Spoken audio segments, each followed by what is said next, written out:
ಅಂತೇಳಿ ಸಿಟಿ ರವರು ವಾಗ್ದಾಳಿ ಮಾಡಿರೋದು ಹೀಗೆ ಮುಂದುವರೆದ್ರೆ ಲೋಕಸಭೆ ಚುನಾವಣೆ ಆಸುಪಾಸಿನಲ್ಲಿ ಕಾಂಗ್ರೆಸ್ ಸರ್ಕಾರ ಬಿದ್ದೋಗುತ್ತೆ ಸಿಟಿ ರವಿ ಅವರು.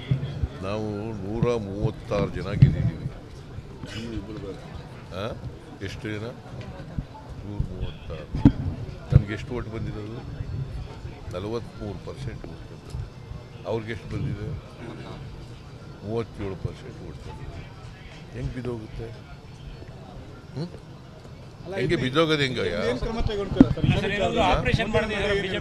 ಕಾನೂನು ಯಾರೇ ಕೈಗೆತ್ಕೊಂಡ್ರು ಕೂಡ ಸರ್ಕಾರ ಸಹಿಸಲ್ಲ, ಕ್ರಮ ತಗೊಳ್ತೀವಿ ಅಂತವ್ರ ಮೇಲೆ. ಸರ್, ತುಮಕೂರು ಇವತ್ತಿನ ಕಾರ್ಯಕ್ರಮದಲ್ಲಿ ಪರಮೇಶ್ವರ್ ಅವರು ನಿಮ್ಮಲ್ಲಿ ಒಂದು ಬೇಡಿಕೆಯನ್ನು ಕೂಡ ಇಟ್ಟು ತುಮಕೂರಿನವರೆಗೆ ಮೆಟ್ರೋನ ವಿಸ್ತಾರ ಮಾಡಬೇಕು, ಸರ್ಕಾರದ ಅದು ಹೇಳಿದ್ದಾರೆ. ಅದನ್ನ ಕ್ಯಾಬಿನೆಟಲ್ಲಿ ಕೂತ್ಕೊಂಡು ಚರ್ಚೆ ಮಾಡ್ತೀವಿ.